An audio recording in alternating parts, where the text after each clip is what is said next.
مستيات بيتنا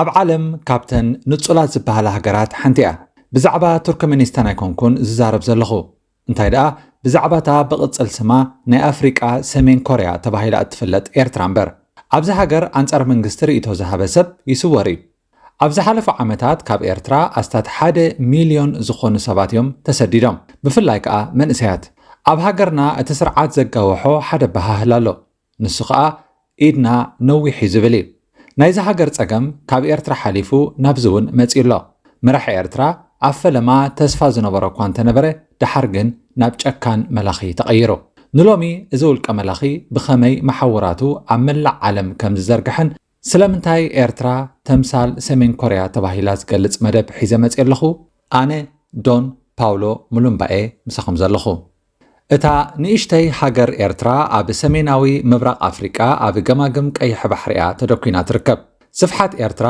ክንዲ ምብራቕ ጀርመን ኣቢሉ ይኸውን ቁፅሪ ህዝባ ድማ 3.7 ሚልዮን ከባቢ ይግመት ካብዚኣቶም እቶም ዳርጋ ፍርቆም ኣብ ውሽጢ ኤርትራ ዘይኮነ ኣብ መላእ ዓለም ተበቲኖም ይነብሩ ካብ ኩናትን ዕግርግርን እዮም ሃዲሞም ብተወሳኺ ከዓ ካብዚ ሰብኣይ እዚ ፕሬዚደንት ኢሳያስ ኣፈወርቂ ንልዕሊ 30 ዓመታት ንኤርትራ ዝገዝአ ውልቀ መላኺ ካብዚ ሰብ ዝምርሓቕ ኣይከኣልን ምኽንያቱ መርበባቱ ኣብ መላእ ዓለም ዘርጊሑ እዩ እቲ ዓቢ ስልጣን ናይ ኢሳያስ ኣብ እዋን ብረታዊ ቃልሲ ንናጽነት ኤርትራ ዝተሰረተ እዩ ኤርትራ ከም ዳርጋ ኩለን ሃገራት ኣፍሪቃ ኣብ ትሕቲ መግዛእቲ ዝነበረት እያ ንኤርትራ ዝገዝአት ሃገር ጣልያን እያ ነይራ ድሕሪ ካልኣይ ኩናት ዓለም ዓባይ ብሪጣንያ ንኤርትራ ምስ ተቆጻጸረት ኣብ 1952 ኤርትራ ኣካል ኢትዮጵያ ከም ዝኾነት ተሓቢሩ ኤርትራውያን ግን በዚ ሕጉሳት ስለ ዘይነበሩ ናብ ቃልሲ ወፊሮም ን30 ዓመታት ተቃሊሶም ከዓ ኣብ 1993 ንኤርትራ ብወግዒ ሃገር ከም እትኸውን ገይሮም ኣብ ቅድሚት ዘሎ ኢሳያስ ኣፈወርቂ እዩ ነዚ ሒዝዎ ዘሎ ስልጣን ንምጭባጥ ኩሉ ዝከኣሉ እዩ ገይሩ ኢሳያስ ንህዝቡ ዴሞክራሲ ትምህርትን ሃብትን ተመባፂዕሉ ነይሩ በዚ ምኽንያት ከዓ ኣብ እዋን ቃልሲ ካብ ኤርትራውያን ብዙሕ ደገፍ ነይርዎ ኤርትራ ካብ መግዛእቲ ኢትዮጵያ ነፃ ምስኮነትን ኩናት ምስ ኣብቅዐን ግን ኢሳያስ መብፅዕኡ ኣይተግበረን ኣብ ኤርትራ ከመይ ከም ትነብር እንታይ ክትሓስብ ኣለካ ኣበየና ቤት ትምህርቲ ከም ትመሃር እቲ ስርዓት እዩ ዝውስነልካ ኢሳያስ ንዛዕባ ዲሞክራሲ ብዕቱብ ኣይጥምቶን እዩ ንኣብነት ነዚ ኣብ ጉዳይ ምርጫ ዝሃቦ መልሲ ተዓዘቡ መዓስ ምርጫ ከም ንገብር ፍሉጥ ኣይኮነን ምናልባት ድሕሪ 30 ወይ 40 ዓመታት ክኸውን ይኽእል ዝፈልጥ ሰብ የለን ኢሳያስ ወዲ 77 ዓመት ኣቢሉ ኮይኑ ኣሎ ኣብዚ በፂሕዎ ዘሎ ዕድመን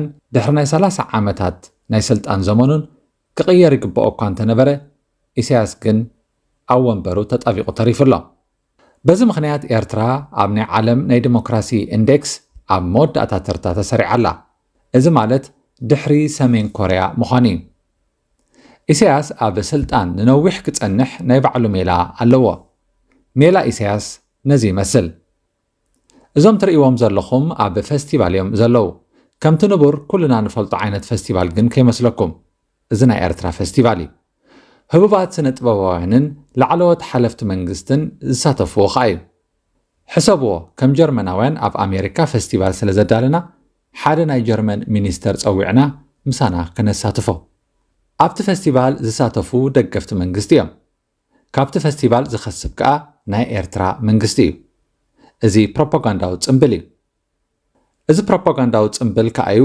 ዝሓለፈ ሓጋይ ኣብ ጊሰንን ሽቱትጋርትን ጠንቅዕ ግርግር ኮይኑ ዝነበረ ነዚ ፌስቲቫል ፍሉይ ዝገብሮ ኣብ ሙሉእ ዓለም ስለ ዝካየድ እዩ ኣብ ካናዳ ሽወደን ኖርዌይ ኢጣልያን ወዘተን ብሓፂሩ ኣብተን ኩለን ኤርትራውያን ተሰዲዶም ዝነብሩለን ሃገራት ፌስቲቫል ይካየድ እስኪ ብድሕሪ መጋረጃ ዘሎ ጉዳይ ንተዓዘብ ኣብዚ ዕግርግር ክልተ ናይ ኤርትራውያን ጉጅለታት ኣለዋ ክልቲአን ከዓ ኣብ ጉዳይ ኢሳያስ ኣዝዩ ዝተፈላለየ መርገፂታት ኣለወን እቶም ሓደ ጉጅለ ዝበዝሑ ኣብ እዋን ቃልሲ ንናጽነት ኤርትራ ኣብ 80ታት ዝተሰደዱ ኮይኖም ንኢሳያስ ክሳብ ሎሚ ከም ሓደ ጅግና ይኣምንሉ ይሕግዝዎን ይጣበቑሉን ከዓ ባህላዊ ማሕበራት ብምምስራት እውን ፌስቲቫላት የዳልዉ እቶም ሓደ ጉጅለ ከዓ ኣንጻር ኢሳያስ እዮም እዚኣቶም ዝበዝሑ ሓደሽቲ ወለዶ ኮይኖም ኣቐድም ኣቢሎም ካብ ኤርትራ ዝተሰደዱ እዮም ኢሳያስ እቲ ዝኣተዎ መብፅዓ ከምዘ የተግበሮ ብዓይኖም ዝረኣዩን እቲ ስርዓት ኣብ ልዕሊ ህዝቡ ጨካን ምዃኑ ዝተዓዘቡን እዮም። በዚ ምኽንያት እዘን ናይ ኤርትራ ማሕበራት ነቶም ኣብዚ ዝተወልዱ ሕፅበተ ኣእምሮ ብምክያድን ይኸስወን። እተን ብስም ባህላዊ ማሕበራት ዝተመዝገባ ናይ ኤርትራውያን ማሕበራት መተግበሪ ናይ ኢሳያስ ነዋሕቲ ኣእዳው ከም ዝኾና ክኢላታት ዘረጋገፅዎ ሓቂ እዩ። ነዚ ንሳቶም በዓላቶም እውን ይኣምኑሉ እዮም። ኣእዳውና ነዊሕ እዩ፣ ኣብቲ ዘለኻዮ ኣብኡ ኣለና ዝብል ኣዘራርባ እዮም ዝጥቀሙ። ኣብ ደገ ዘለዉ ኤርትራውያን ይስለዩን ምክትታል ይግበረሎም ከም ዝኾነን ይኣምኑ። ኣብዚ ዘለዋ ናይ ኤርትራ ቆንስላዊ ቤት ጽሕፈታትን ኤምባሲታትን ብዛዕባ ውልቀ ሰባት ሓበሬታታት ይእክባ እየን። እዘን ቤት ጽሕፈታት ናይ ኢሳያስ ስልጣን ንቕድሚት ንኽግስግስ ካልእ ስራሕ እውን ይሰርሓ እየን። ንሱ ከዓ ካብቶም ኤርትራውያን ስደተኛታት 200 ይእክባ። ክኢላታት ከም ዝሕብርዎ እዚ ቀረፅ እዚ ሓደ ስልሲት ካብ ናይ ኤርትራ ኣታዊታት ይሽፍን። ዲያስፖራ እንታይ እዩ ዶ ትብሉ ኣለኹም? ዲያስፖራ ማለት እቶም ካብ ሃገሮም ወፂኦም ኣብ ስደት ዝነብሩ ዜጋታት ሓንቲ ሃገር ማለት እዮም። ኣነ ንኣብነት ናይ ኣንጎላ ዲያስፖራ እየ። ናብ ጉዳይ ቀረፅ ክንምለስ። ሓደ ሰብ ኣብቲ ዝነብረሉ ሃገር እዩ ቀረፅ ዝኸፍል። ስለዚ ኣነ ኣብ ጀርመን ስለ ዘለኹ ንጀርመን ጥራሕ ቀረፅ ዝኸፍል። ኣብ ኤርትራ ግን ካልእ እዩ። ኢሳያስ ወላ ካብቶም ካብኡ ዝሃደሙ ኤርትራውያን እዩ ኣእዳው ዘርጊሑ ቀረፅ ክኸፍሉ ዘገድድ። እቲ ሕቶ ይከኣል ድዩ ዝብል እዩ። መልሱ ከዓ እወ ይከኣል እዩ። ብዙሓት ይኸፍሉ እዮም። ስለምንታይ ግን? ኤርትራውያን ብሰንኪ ዘለዎም ፍርሕን ንስድሮኦም ክብሉን ቀረፅ ይኸፍሉ እዮም። ብዘይካዚ ናይ ኤርትራ ፓስፖርትን ካልኦት ኣገደስቲ ሰነዳትን ንምርካብ ክብሉ 200 ይኸፍሉ። ጀርመን ኣብ ዓመት 2011 ንኤምባሲ ኤርትራ ኣብ ጀርመን 200 ከይእክብ ከልኪላቶ እያ። ይኹን እምበር እቲ ኤምባሲ ነቲ ስራሕ ይቕፅሎ ኣሎ። ኣብዚ ዘለዉ ናይ ኢሳያስ ደገፍቲ ነቶም ብስደት ኣብ ደገ ዘለዉ ደቂ ዓዶም ፀቕጢ ይገብሩሎም እዮም። እዚ ማለት ከዓ ኢሳያስ ካብ ኤርትራ ወፃኢ ኣብ ደገ እውን ስልጣን ኣስፋሕፊሑሎ። በዚ ገንዘብ እዚ ግን እንታይ እዩ ዝግበር ዝብል ሕቶ ኣብ ኣእምሮይ ስለ ዝመፀኒ ገለ ክብል። እቲ ምእካብ ቀረፅ ኤርትራ ነፃ ምስ ኮነት ንዳግመ ህንፃ ተባሂሉ እዩ ጀሚሩ። ሕጂ ግን ኢሳያስ በዚ ገንዘብ ሓደስቲ ኩናት ይምውል ኣሎ። ሓደ ካብኡ ናይ ትግራይ ኩናት እዩ። ትግራይ ኣብ ሰሜን ኢትዮጵያ እትርከብ ክልል እያ። ብቐጥታ ከዓ ምስ ኤርትራ ትዳወብ። ኣብ ዝሓለፉ ዓመታት ኣብ ትግራይ ኣብ ዓለም ካብቶም ብዙሕ ህይወት ሰብ ዝበልዑ ግጭታት ሓደ ዝኾነ ኩናት ተወሊዑስ ብኣማኢት ኣሽሓት ዝቑፀሩ ተቐቲሎም ነይሮም። ኢሳያስ ኣብዚ ኩናት ብምስታፍ ገበናት ኩናት ፈፂሙ ከም ዝኽእል ይንገረሉ። ኣብ ኤርትራ ዝኾነ ምዕባለ ስለ ዘየለ እቲ ገንዘብ ንወተሃደራዊ መዓላ እምበር ንዳግመ ህንፀት ኣይውዕልን እዩ።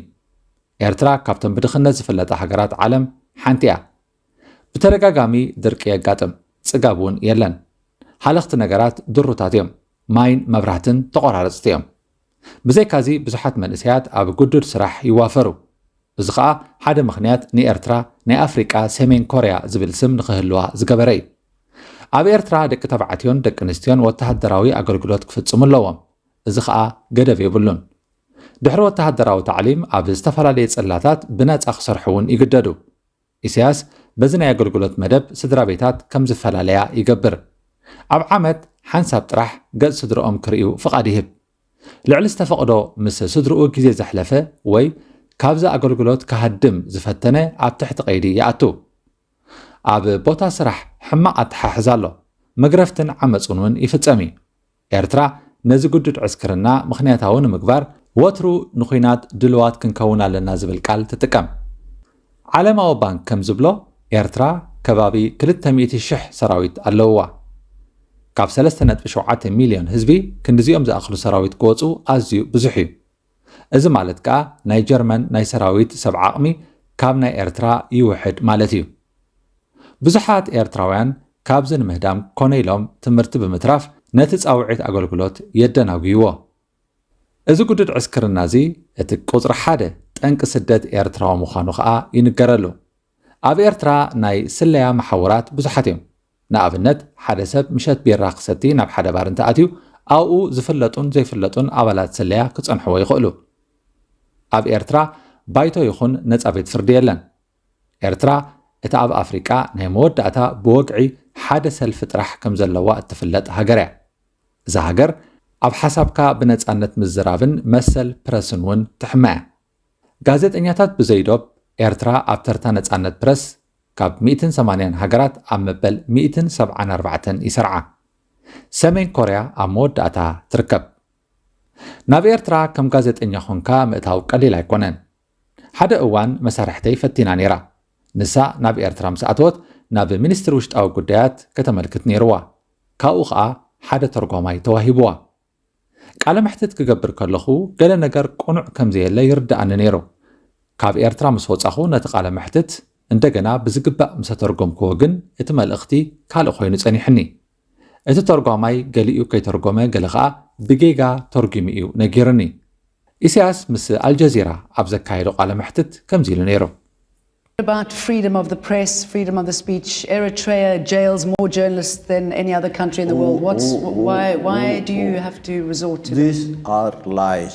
ኣብ ኤርትራ ጋዜጠኛታት ጥራሕ ዘይኮኑ ዝኾነ እዩ ዝእሰር ቤት ማእሰርቲ ኤርትራ ከመይ ከም ዝመስል ሓደ ኣብኡ ተኣሲሩ ዝነበረ ብሕቡእ ብዝቐረጾ ምስሊ ናብ ዓለም ተዘርጊሑ ነይሩ ቤት ማእሰርታት ኤርትራ ብሰብ ዝዕለቕለቑ ኮይኖም ሽንቲ ቤት እኳ የብሎምን መግብን መስተን እውን ከምቲ ዝድለ ኣይኮነን በዚ ምኽንያት ኤርትራውያን ካብ ሃገሮም ኣርሒቖም ክስደዱ ይመርፁ ኢሳያስ ግን እዞም ህዝቢ ኣብ ዙረት እዮም ዘለዉ ሓደ መዓልቲ ከዓ ክምለሱ እዮም ይብል እቲ ስደት ግን ምስ ዙረት ዘመሳስል የብሉን ሓደ ኤርትራዊ ካብ ኤርትራ ወፂኡ ኣውሮጳ ክሳብ ዝበፅሕ ነዊሕ መገዲ ይጽበዮ ምድረ በዳን ባሕርን ክሰግር ኣለዎ ብናይ ዝተፈላለየ ሃገራት ኣሰጋገርቲ ደቂ ሰባት ኣባላት ፖሊስን ሰራዊትን ከዓ ይህደን ብሓይሊ ገንዘብ ክኸፍልን ክፋላት ኣካላቱ ክሳብ ዝስረቕን እውን ኣብ ሓደጋታት ይኣቱ ይኹን እምበር ሕጂ እውን ስደት ካብ ኤርትራ ይቕፅል ኣሎ ኩሎም ከዓ ነታ ካብ ዓለም ተነፂላ ዘላ ሃገር